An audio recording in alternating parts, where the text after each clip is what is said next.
오늘 읽은 말씀에 근거해서 요한계시록 강해 27번째 시간으로 악인들에게 임하는 참되고 의로운 심판이라고 하는 제목으로 말씀드리겠습니다.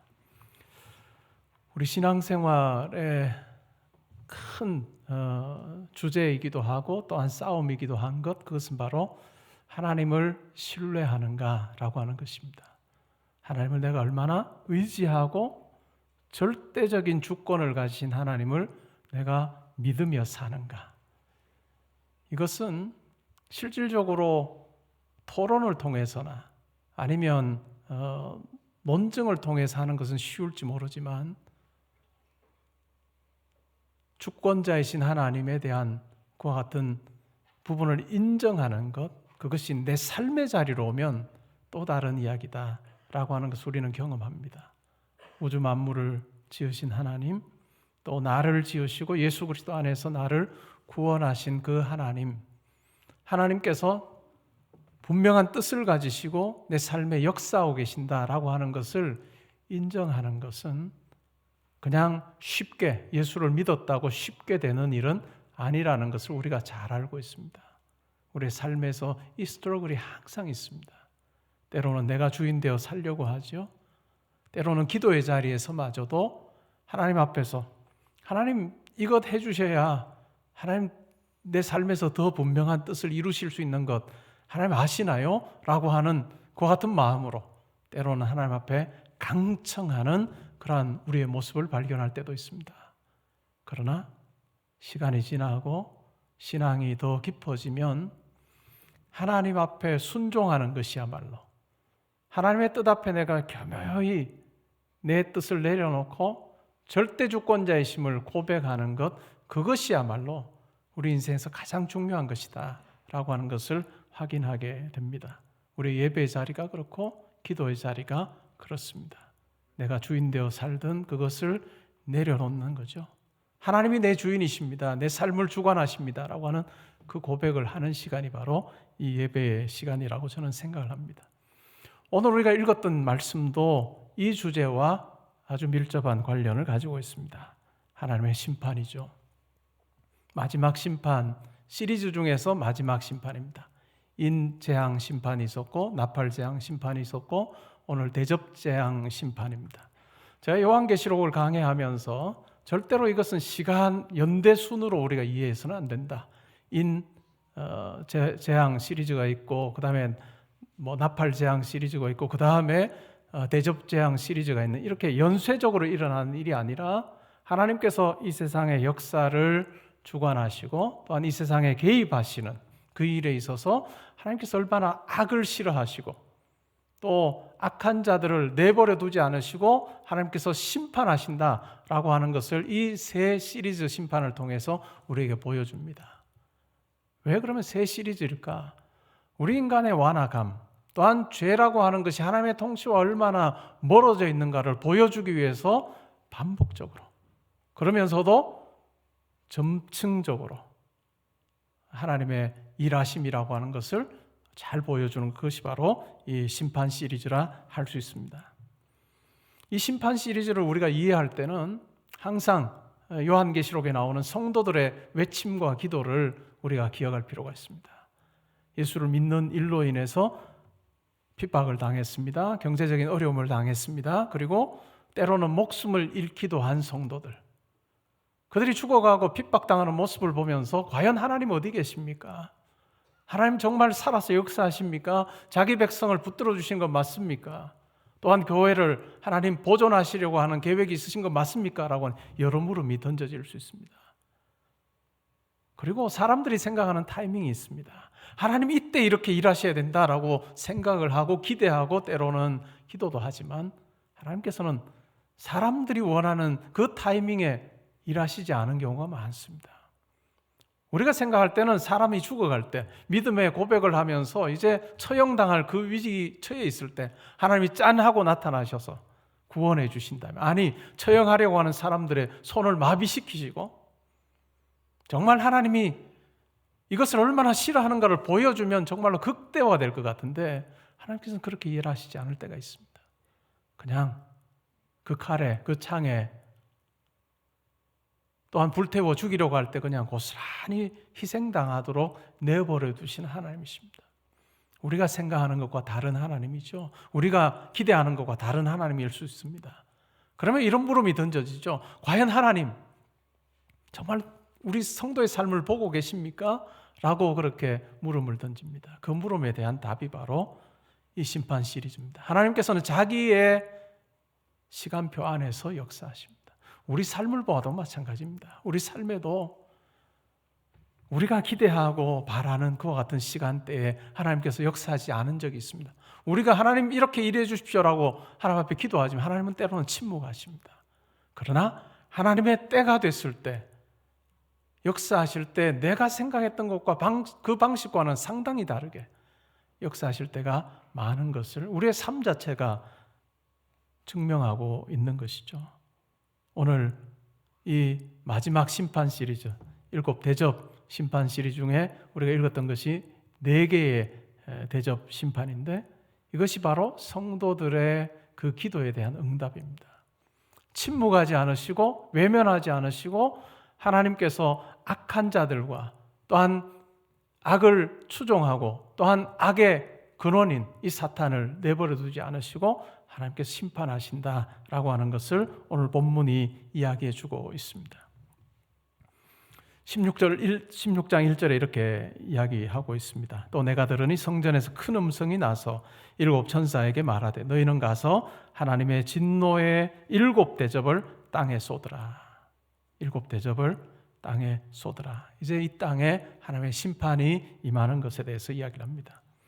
2절에 보시면 첫째 천사가 가서 그 대접을 땅에 쏟음에 짐승의 표를 받은 사람들과 그 우상에게 경배하는 자들에게 악하고 독한 종기가 나더라. 짐승의 표, 짐승의 통치 가운데 있는 자들이죠.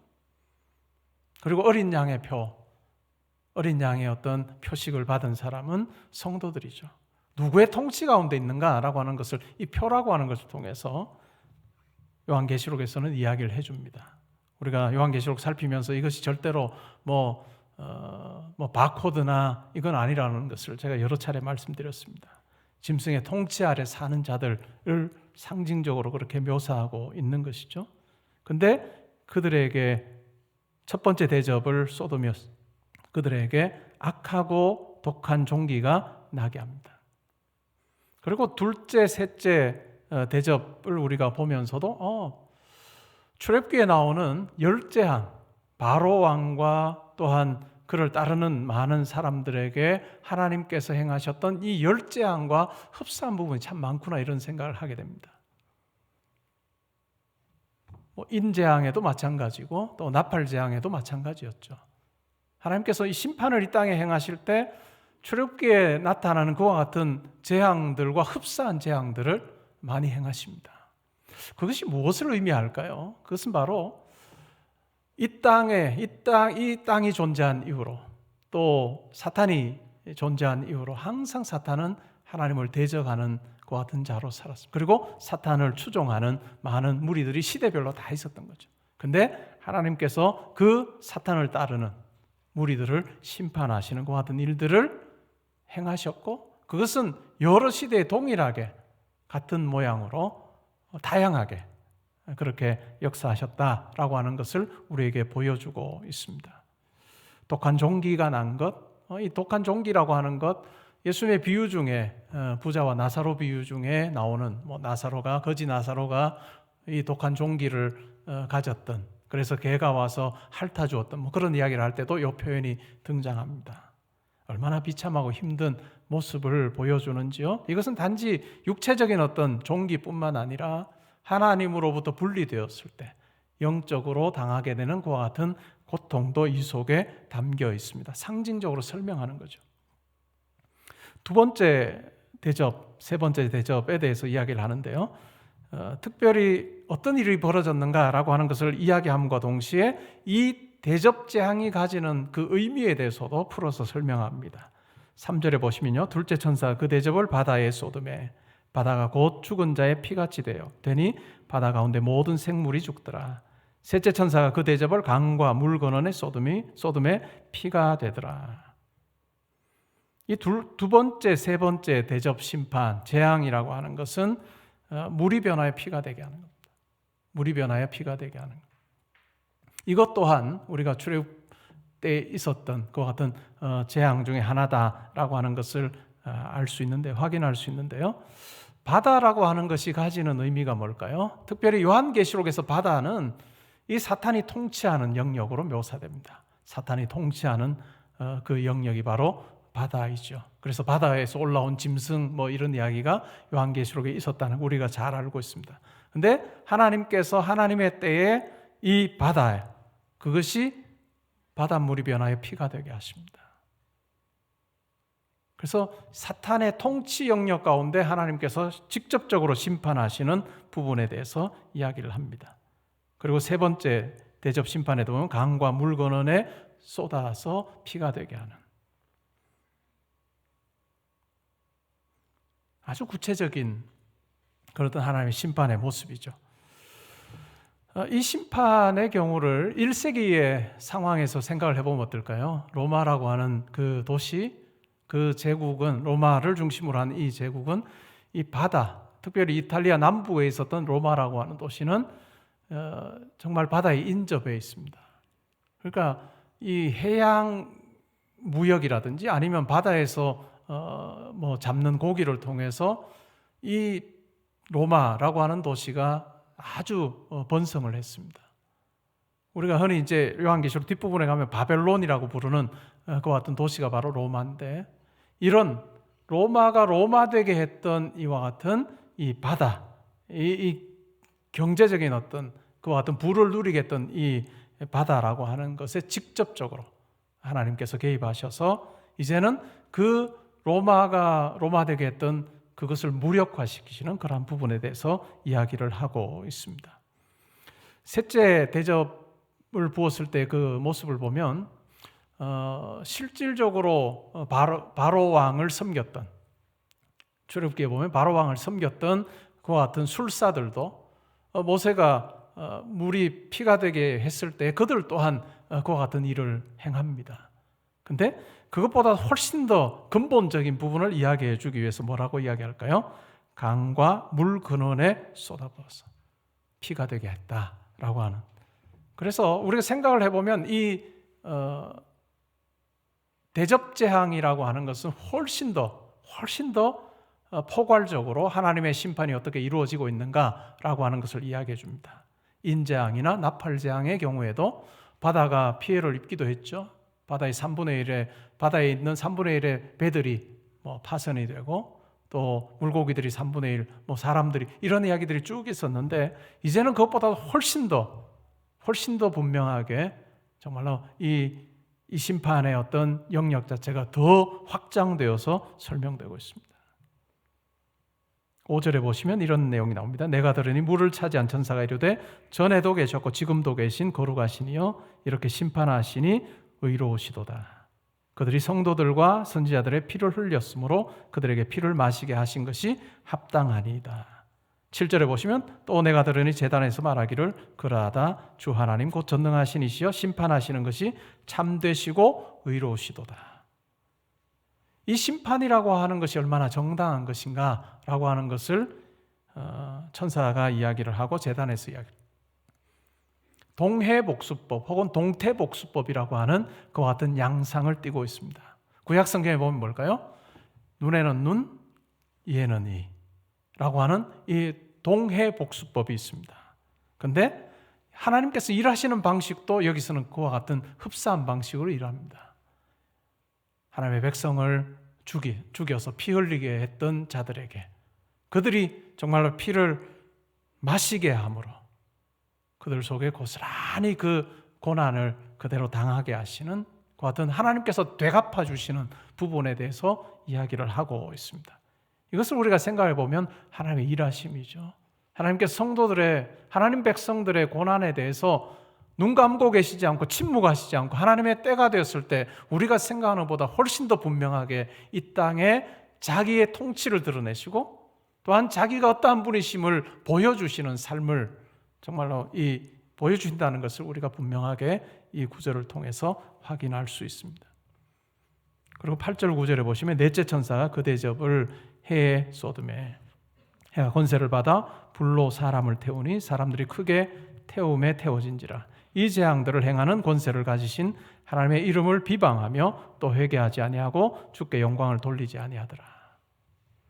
이 네 번째 이 재앙은 해를 훨씬 더 강하게 해서 해 다서 죽게 하는, 이것 또한 상징적인 의미가 있겠죠.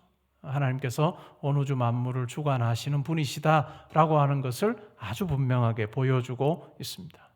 그 당시 사람들 태양을 숭상하고 태양을 섬기고 하는 그 같은 일들을 했는데 과연 누가 주인인가라고 하는 것을 이 네 번째 대접 재앙을 통해서 잘 보여줍니다. 근데 흥미로운 것은 뭘까요? 이렇게 하나님께서 일하시고 하나님께서 재앙을 이 땅에 쏟아부으시면 돌이켜서 하나님께 회개하여서 하나님께로 나와서 자기들의 잘못을 자복하고 하나님을 믿고 따라야 할 텐데 오히려 더 강팍해집니다. 오히려 하나님의 이름을 비방하고 회개하지 아니하고 주께 영광을 돌리지 아니하는 악한 이 마음의 강팍함의 모습을 잘 보여주고 있습니다. 요한계시록 27번째 시간인데 여러분 어떠신가요? 요한계시록을 우리 여러분들이 저와 공부하기 전에 요한계시록 어려운 책이죠? 라고 하는 생각을 했을 겁니다. 근데 저와 공부를 쭉 해 오시면서 요한계시록은 별로 다른 거 없는데요? 이렇게 여러분들이 생각하실지도 모르겠어요. 실질적으로 세대주의적인 어떤 해석을 제가 하면서 러시아가 우크라이나를 쳐들어가고 그러면 여러분 잘 보십시오. 이제 우크라이나 쳐들어가고 나서 어느 때가 되면 이제 이스라엘을 향할 겁니다. 그러면 이스라엘을 중심으로 이런 세력들이 뭉치고 저런 세력들이 뭉쳐서 엄청난 전쟁이 벌어질 겁니다 하면 여러분들이 귀가 솔깃해서 정말 관심이 있는데 이렇게 하실 것 같은데 그렇게 풀었던 많은 사람들이 있는데요. 시간 지나서는 다 뻥이요. 다 확인합니다. 그렇게 해석해서는 안 된다는 거죠. 요한계시록이 상징이 있고 여러 가지 환상이라고 하는 그 구도 속에 설명을 해주기 때문에 우리가 보통 다른 신약 성경을 읽을 때와는 다른 단어들을 접하게 되지만 신약 성경에서 이야기했던 그와 같은 내용들과 별반 다르지 않은 동일한 내용들을 다루고 있다는 겁니다. 우리가 혹시 요한계시록을 보면서 하나님께서 정말 신비한 꽁꽁 감추어뒀던 뭔가 계시를 정말로 주기를 원했던 마음, 그런 마음이 있을지 모르지만 우리가 읽으면 읽을수록 정말 이제까지 하셨던 동일한 말씀하고 계시는구나 라고 하는 것을 확인할 수 있는 거죠. 누가복음 16장에 보면 예수님께서 이런 비유를 하세요. 부자와 거지 나사로 비유에 대해서 말씀합니다. 부자가 있었습니다. 그리고 그 부자의 집에 거지이면서 구걸하는 나사로가 있습니다. 그러면서 기대하는 게 있어요. 뭘 기대할까요? 그 부잣집에서 나오는 부스러기라도 먹으면 좋겠다라고 하는 그런 어떤 마음으로 문 앞에 있습니다. 근데 그 부자 문 앞에 있는 그 거지 나사로의 그 삶의 비참함에 대해서 예수님께서 말씀하세요. 헌대가 있고 또 개들이 와서 그 헌대를 핥아주는 그러한 삶을 삽니다. 그리고 이 거지 나사로가 죽었습니다. 그리고 하나님 나라에 가게 되고 아브라함의 품에 안겨 있습니다. 부자도 죽었습니다. 부자는 음부에 내려가게 됩니다. 부자가 눈을 들어보니까 아브라함의 품에 안겨 있는 나사로를 보았습니다. 이건 비유의 내용이에요. 그래서 자기는 불 가운데서 아주 지금 고통을 당하고 있습니다. 아브라함에게 어떤 요청을 할까요? 나사로를 시켜서 제발 나사로의 송은에 물을 묻혀서 내 혀에 좀 떨어뜨려 주십시오. 얼마나 괴로웠던지요. 그런 요청을 합니다. 그래서 아브라함이 이렇게 이야기하죠. 너희와 우리 사이에는 큰 구렁이 있어서 못 가. 그래서 부자가 어떤 요청을 합니까? 그렇다면 나에게 형제 5이 있는데 나사로를 좀 보내서 이 거지 나사로를 좀 보내서 정말 하나님의 말씀대로 살아야 된다라고 하는 걸 좀 전하게 해 주십시오 라고 이야기합니다. 그러자 아브라함이 뭐라고 이야기해요? 이미 그들에게 모세와 선지자들이 있지 않느냐? 하나님의 말씀이 있지 않느냐라고 하는 이야기를 합니다. 그때 이 부자가 뭐라고 이야기합니까? 물론 하나님의 말씀이 있지만 모세와 선지자들이 있지만 그러나 죽은 자가 가서 이야기하면 살아나서 이야기하면 그들이 제대로 들을 겁니다. 그때 그 비유에서 뭐런 이야기합니까? 모세와 선지자들이 있음에도 불구하고 듣지 않는 자들, 죽은 자가 살아나서 가서 이야기한다 할지라도 듣지 않을 거다. 우리가 요한계시록을 읽으면서 기대하는 게 그거인지도 모르겠어요. 정말 26권과는 다른, 신약의 26권과는 다른 정말 별다른 말씀, 정말 완전히 다른 말씀을 우리가 기대하는데, 제가 쭉 풀어나가면 별로 다른 이야기 없는데요? 라고 여러분들이 생각하실 것입니다. 모세와 선지자들이 있었던 것처럼 우리가 요한계시록을 살피면서 정말 죽었다가 살아난 뭔가 새로운 이야기가 아니라 이제까지 하셨던 그 말씀에 귀를 기울이는 것, 동일한 주제를 가지고 우리에게 말씀하시는 그 하나님의 음성에 귀를 기울이는 그것이 참 중요하다라고 하는 이야기입니다. 오늘 읽었던 말씀 속에 우리가 고민해 볼 내용이 뭘까요? 과연 나는 내 삶을 주관하시는 하나님을 믿으며 살고 있는가? 하나님께서 내 삶을 붙들어 주신다는 것을 내가 확신하며 살고 있는가? 내 삶의 현장은 어떠한가? 하나님께서 심판하신다는 거 내가 분명히 믿으며, 내가 심판하지 아니하고 내가 심판자가 되어서 내 삶의 관계에서 만나는 많은 사람들에게 내가 그들을 심판자의 모습으로 대하지 아니하고 정말 말씀에 순종하는 자로 내가 하나님 앞에 살고 있는가라고 하는 것을 우리는 생각해 볼 필요가 있습니다. 로마서 12장에 보면, 우리가 로마서 강해를 이미 했는데요, 로마서 12장에 보면 이런 내용이 나옵니다. 14절부터 21절에 이런 내용이 나오는데 제가 읽어드리겠습니다.